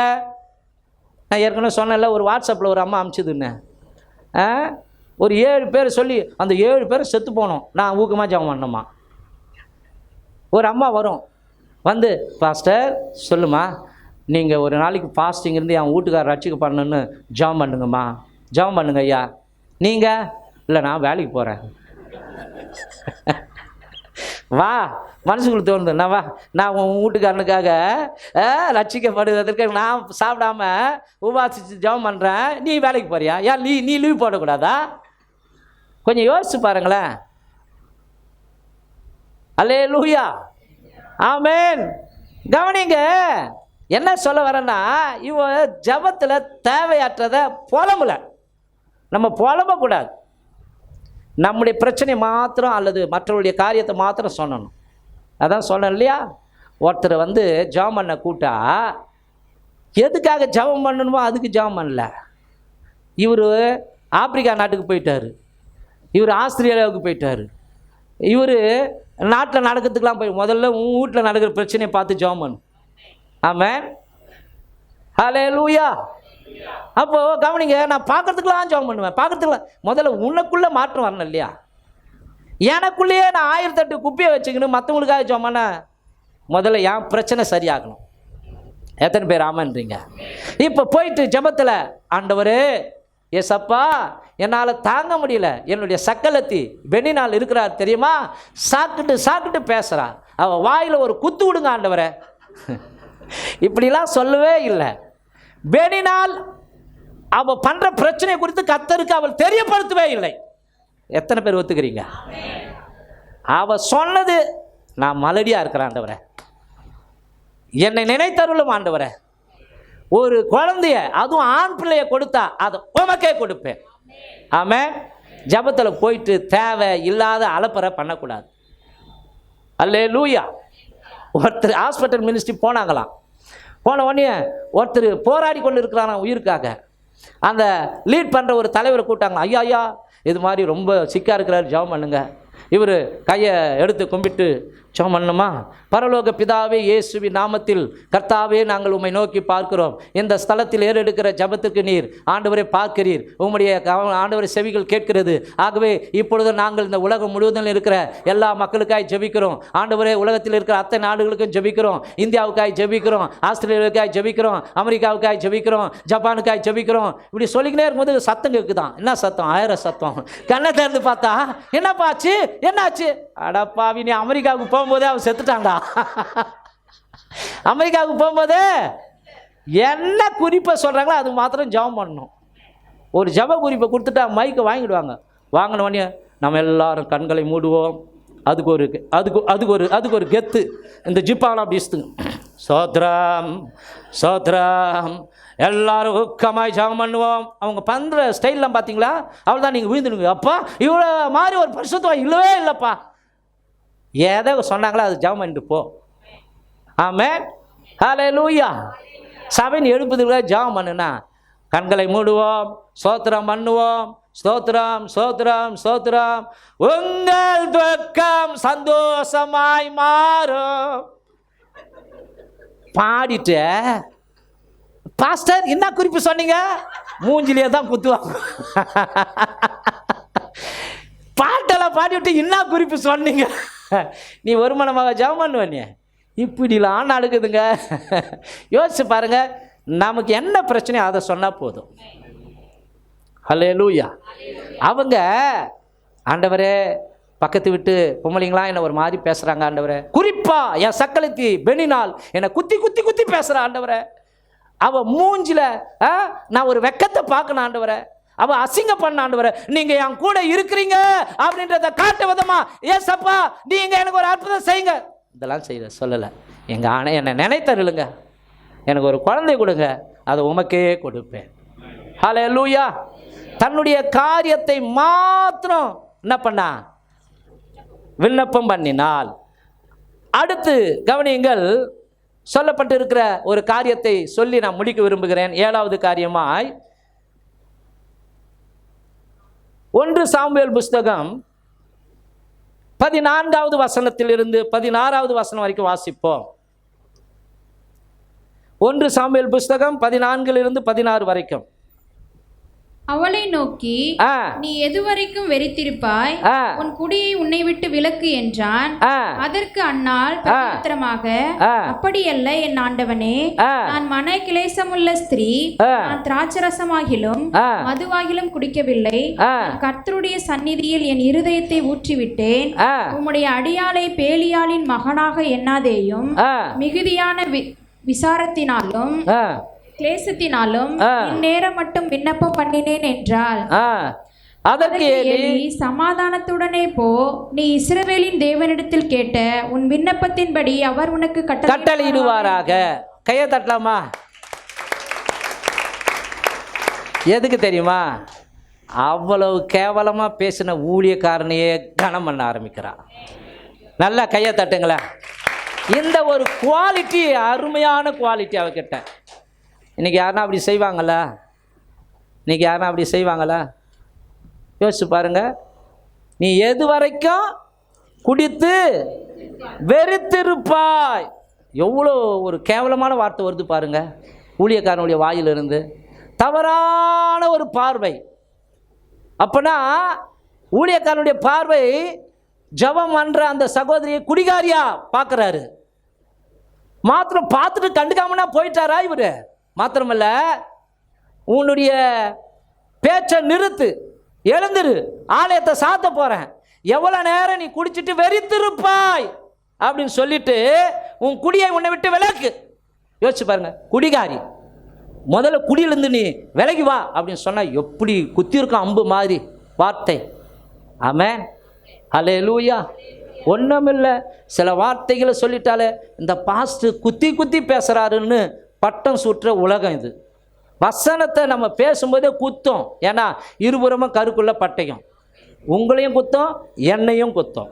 பைபிளில் படிக்கிறோம், பிரசங்கிக்கிற நான் தானே ஆகாதனாய் போகாதபடிக்கு என் சரீரத்தை ஒடுக்கி கீழ்ப்படுத்த விரும்புகிறேன் அப்படின்னு யார் சொல்கிறா? பவுல் சொல்கிறார். சரியாமா? சரிங்களா? அப்போ கவனிங்க, தவறான பார்வையில் பார்த்த அந்த மனுஷனை எப்படிங்க ஆண்டவனு அப்படின்னு சொல்ல அவளுக்கு மனசு வந்தது. அதாங்க அவன் மனசு கிரேட். ஹல்லேலூயா. அப்பனா அவ ஊழியக்காரனை கனம் பண்ணுவாள். ஆமென். பைபிளை படிக்கிறோம் அன்பானவர்களே, உங்களை நடத்துகிறவர்களை நீங்கள் கனம் பண்ணணும். கடவுள் சொல்லியிருக்கிறாரு, என் ஊழியக்காரன் எங்கேயோ அங்கே நான் இருப்பேன். என் ஊழியக்காரனுடைய வார்த்தையை தரையிலே விடேன், அவன் சொன்னதை நான் செய்வேன். அல்லேலூயா. ஊழியர்களுக்கு கர்த்தர் ஒரு அதிகாரம் கொடுத்திருக்கிறார். ஆமென். ஒரு அழைப்பை கொடுத்திருக்கிறார். எல்லாரும் ஊழியம் செய்கிறாங்க, ஆமாம், இல்லைன்னு சொல்லவல்ல. ஆனால் தெரிந்து கொள்ளப்பட்ட ஊழியர்களும் இருக்கிறாங்க. அவங்களால தான் தாக்கு பிடிக்க முடியும். ஆமென். அவங்களால தான் ஆண்டவரை மாத்திரம் பற்றி கொண்டு ஓட முடியும். உலகத்தின் பக்கம் திரும்ப மாட்டாங்க. இவ்வளோ பணம் வருது, இந்த தொழிலை செய், இதை செய், சைடு பிஸ்னஸ்ஸு. கர்த்தரையே நோக்கி பார்த்து, கர்த்தர் கொடுத்தா சோறு, இல்லைன்னா கெடுக்க வேண்டியது தான். கவனிங்க, காகம் பட்னியா இருக்கும்போது காகத்தை கொண்டு ஊழியக்காரனை கர்த்தர் போஷித்தாராம். யாரு? எலியா. அப்போ கவனிங்க, தேவ தூதர்களை காற்றுகளாகவும் ஊழியக்காரனை அக்கினி ஜுவாலையாகவும் மாற்றுவேன்னு சொல்றார். அப்பனா ஊழியக்காரனை அவரே விரும்புகிறார். அல்லேலூயா. அப்போ அந்த ஊழியக்காரனை கர்த்தருடைய சமூகத்தில் வந்து இதயத்தை ஊற்றின அன்னாள் கனம் பண்ணினாள். அவனே உடஞ்சி போய் பிளஸ்ஸிங்கான ஒரு வார்த்தையை சொல்கிறான். அம்மா உள்மனம் குத்தப்படுது, ச இப்படி ஒரு ஜப வீராங்கனையை தப்பாக புரிந்து கொண்டனே அப்படின்னு உணர்த்தப்பட்டு, அப்புறம் பரிசுத்த ஆவியின் தூண்டுதலால் கர்த்தருடைய ஏவுதலால் சொல்லுகிறான், மகளே சமாதானத்தோடு கூட போ, இஸ்ரவேலின் கர்த்தரிடத்தில் நீ கேட்ட விண்ணப்பத்தின்படி அவர் உனக்கு கட்டளையிடுவார். ஆமென். அப்போ ஊழியக்காரரை கனம் பண்ணினாள். எபிரேயர் புஸ்தகம் 13ஆம் அதிகாரம் 17வது வசனத்தை படித்து நம் ஜெபம் பண்ணலாம். எபிரேயர் புஸ்தகம் 13ஆம் அதிகாரம் 17வது வசனம். உங்களை நடத்துகிறவர்கள், கவனிக்கணும், உங்களை நடத்துகிறவர்கள், உங்கள் ஆத்துமாக்களுக்காக, கவனிங்க, உங்களை நடத்துகிறவர்கள் ஊழியக்காரர்கள். அல்லேலூயா. ஆமென். உங்களை நடத்துகிறவர்கள் ஊழியக்காரர்கள். கவனிங்க, பிசாசு இந்த காலகட்டங்களில் விசுவாசிகளை தள்ளுவதை பார்க்கிறோம், ஊழியக்காரர்களை விழ வைப்பதில் தீவிரமாய் சுற்றி திரிகிறான். ஆகவே ஊழியர்களுக்காக அதிகமாய் ஜெபிக்கணும். தெரியுமா உங்களுக்கு? ஊழியக்காரர்களுடைய குடும்பங்கள் நாசமாக போகணும், ஊழியக்காரர்களுடைய குடும்பங்களில் பிரிவினை உண்டாகணும், ஊழியக்காரருடைய பிள்ளைகள் நாசமாக போகணும்னு சொல்லி செய்வினை பண்ணுறாங்களாம், சூனியம் பண்ணுறாங்களாம், யாகம் நடத்துகிறாங்களாம், மாந்திரிகம் வைக்கிறாங்களாம். அல்லேலூயா. ஆனாலும் பைபிள் சொல்லுகிறது, இந்த கல்லின் மேல் மோதுகிறவன் நொறுங்கி போவான், இந்த கல் எவன் மேல் விழுமோ அது அவனை நசுக்கும். ஊழியக்காரனுக்கு தான் ஒரு அதிகாரத்தை கொடுத்திருக்கிறார்.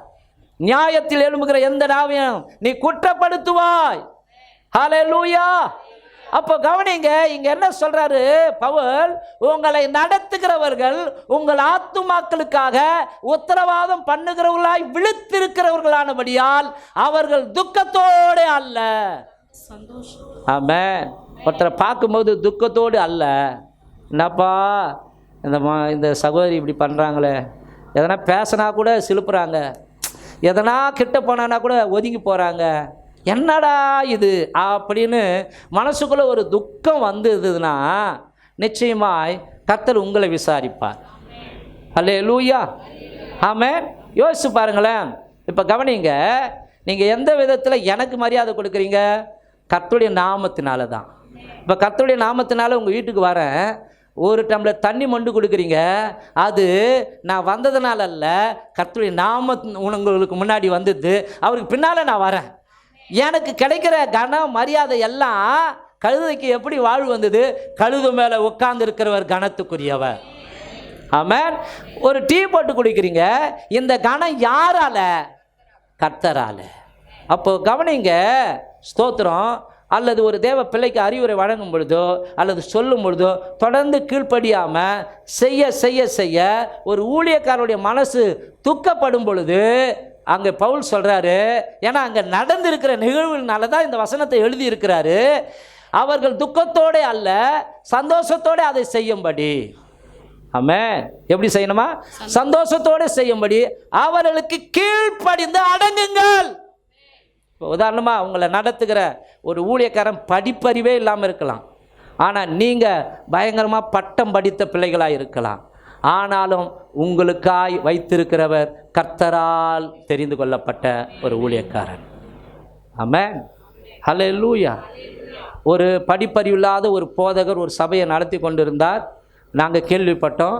அவருடைய சபையில் கவனிங்க, வந்து பெருக்கி பாய் போகிறது ஒரு கனத்துக்குரிய ஒரு பாக்கியமாக நினச்சி அதை செஞ்சவர் கலெக்டர். உண்மையாக சொல்கிறது, உண்மை சம்பவம் இது. கலெக்டர் அதை செய்வாராம் எல்லாம். ஏன்னா இது எனக்கு கிடைத்த பாக்கியம். அல்லேலூயா. எலியாவின் கைகளுக்கு எலிசா என்ன பண்ணாராம்? அவர் செஞ்ச ஊழியெல்லாம் தண்ணி தான் ஊற்றினாராம். எலியாவின் கைகளுக்கு தண்ணீர் வார்த்த எலிசா. கைக்கு தண்ணி தான் ஊற்றினார், வேற எதுவுமே செய்யலை. ஆனால் எலியா மேலே இருந்த அபிஷேகத்தை விட எலிசா மேலே இருந்த அபிஷேகம் 2 மடங்கு வல்லமை உடையது. அவர் சொல்கிற வார்த்தை என்னன்னா, உங்களுக்கு பிடிக்குதோ பிடிக்கலையோ கீழ்ப்படிந்து அடங்குங்கள். நானே தப்பு பண்ணுறேன், என்ன இவர் ஏடா குலம் பண்ணுறாரு, ஆனால் நீங்கள் எதிர்த்து நிற்காமல் கர்த்தாவே இந்த ஆளை மாற்றுங்க, சரிப்படுத்துங்க, உருவாக்குங்க, ஆனால் இவர் மூலமாக வருகிற அந்த வார்த்தைக்கு நான் கீழ்ப்படுகிறேன், நான் அடங்குறேன் அப்படின்னு போகும்போது உங்களுக்கு தான் பிளஸ்ஸிங். ஆமென். எங்களுக்கு அங்கே கணக்கு இருக்கும், விசாரணை இருக்கும். அதை விட்டுட்டு நான் உன்னை சட்டை பண்ண மாட்டேன், உனக்கு அடங்க மாட்டேன், நான் உனக்கு கீழ்ப்படிய மாட்டேன் அப்படின்னா கவனிங்க, ஊழியக்காரனுடைய மனம் துக்கமாய் மாறுமா. அப்போ சொல்கிறாரு, உங்களை நடத்துகிறவர்கள் சின்னவங்களோ பெரியவங்களோ, நீங்கள் எல்லாரும் வயசில் பெரியவங்களாக இருக்கலாம், உங்களை நடத்துகிறவர்கள் கவனிங்க படிப்பறிவு இல்லாமல் இருக்கலாம், பணக்காரனாக இல்லாமல் இருக்கலாம், உலகத்தில் அவங்களுக்கு பெரிய மாடி வீடு இல்லாமல் இருக்கலாம், அவன் குடிசையில் கூட இருக்கலாம் அந்த ஊழியக்காரன், ஆனால் அவன் கர்த்தருடைய ஊழியக்காரன். அல்லேலூயா. அப்போ அந்த கர்த்தருடைய ஊழியக்காரன் துக்கத்தோடு அல்ல சந்தோஷத்தோடு அதை செய்யும்படி அந்த ஊழியக்காரனுக்கு கீழ்ப்படிந்து அடங்குங்கள். அவர்கள் துக்கத்தோடு அப்படி செய்தால் அது உங்களுக்கு பிரயோஜனமாக இருக்க மாட்டாது. ஆமென். அல்லேலூயா. உண்மையாகவே அன்பானவர்களே, நான் இங்கே பலிபீடத்தில் நின்று சொல்லுகிறேன், சில நேரங்களில் ஒருத்தர் சில மனசு கஷ்டமாக பண்ணுறவங்கள பார்த்து நான் தேவ சமூகத்தில் ஜபமே பண்ணலைன்னா இப்போ என்ன ஆண்டவரே அவங்கள அடிங்க கொள்ளுங்க, ஆண்டவரே அவங்க புரிந்து கொள்ள உதவி செய்யுங்க, மன மாறுதலை கொடுங்க. அல்லேலூயா. ஆமென். சில பேர் கவனிங்க, சில விதமாய் செய்யும் பொழுது அமைதல் தான். அப்போ தேவ சமூகத்தில் கூட எப்பனா நினைப்பு வரும்போது ஆண்டவரே மாற்றுங்கள், ஆண்டவரே நீங்கள் பேசுங்க, உணர்த்துங்க, அவ்வளோதான். மற்றபடி அவங்கள அடிக்கணும், ஆண்டவரே அவங்கள இப்படி செய்யணும், கர்த்தர் அறிவார். அல்லேலூயா. ஆமென். ஒரே வார்த்தை தான் சொல்வேன், புரிந்து கொள்ளாதவர்கள் அல்லது கீழ்ப்படியாதவங்க, அப்பா நீங்கள் உணர்த்துங்கப்பா, நீங்கள் உணர்த்துங்க ஆண்டவரே, இப்படி தான் சொல்லுவேன். அது தேவன் அறிவார், பரிசுத்த ஆவியானவர் அறிவார். இந்த பலிபீடத்தில் போய் பேசினா பைபிள் சொல்லுது, போய் பேசுகிறவர்களுக்கு அக்னியும் கந்தமும் எரிகிற 2ஆம் மரணமாகிய அக்னி கடலில். ஆமென். அப்போது சபை பிள்ளைகள் கூட சில நேரங்களில் ஏடாகூடமாக நடந்து கொள்ளும் பொழுது நான் எப்படி திரும்ப ஜெபம் பண்ணுவேன், மாற்றுங்கப்பா, மனம் திரும்ப செய்யுங்கப்பா, சபைக்கு வராமல் பின்வாங்கி போயிருக்கிற மக்களோடு கூட பேசுங்கப்பா, சொப்பனத்தில் வாங்கப்பான்னுவேன்.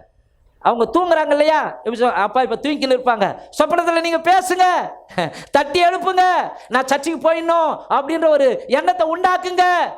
அல்லேலூயா. அதை விட்டுட்டு ஆண்டவரே அவன் பைக்கில் போய்க்கினே இருக்கும்போது ஆக்சிடென்ட் ஆகட்டும் ஆண்டவரே, அவன் கால் உடையிட்டான் ஆண்டவரே, ஏன்னா இப்படி சில ஊழியக்காரங்க ஜெபம் பண்ணி நான் பார்த்துருக்குறேன், இவ்வளோ நாள் சர்ச்சுக்கு வரல ஆண்டவரே, அவன் காலை உடச்சிங்களா பயம் வர இல்லையா? இல்லை இல்லை. அல்லேலூயா. ஆமென். கர்த்தருக்கு ஸ்தோத்திரம். கவனிங்க, அவங்களுக்கு மனமாறுதலை கொடுங்கப்பா, அவங்க உணர செய்யுங்கப்பா, கர்த்தாவே அவங்கள புரிந்து கொள்ளும்படிக்கு கிரியை செய்யுங்க ஆண்டவரே. ஆமென். அப்போது கவனிங்க, ஊழியக்காரன் அப்படிப்பட்ட ஒரு வார்த்தையை குடிகாரின்னு சொல்லியும் அந்த ஊழியக்காரனை அந்த அன்னாள் கனம் பண்ணினாள். அப்படிப்பட்ட அன்னாளை கர்த்தர் நினைவு கூர்ந்து ஒரு ஆண் பிள்ளையை கொடுத்தார். அல்லேலூயா. இப்போ சொல்லுங்கள், அன்னாள் கிட்ட நல்ல குணாதிசயங்கள் இருந்ததா இல்லையா? அந்த மாதிரி குணாதிசயங்கள் நம்மிடத்தில் இருக்கும் பொழுது நம்ம குடும்பமும் சமாதானமாக இருக்கும், சுபிட்சமாக இருக்கும், நம்முடைய பெருமூச்சை கூட கர்த்தர் கேட்டு நமக்கு நன்மை செய்வார். எத்தனை பேர் ஆமென்? ஆமென். அப்படி மாறலாமா? எழுந்து நிற்கலாமா?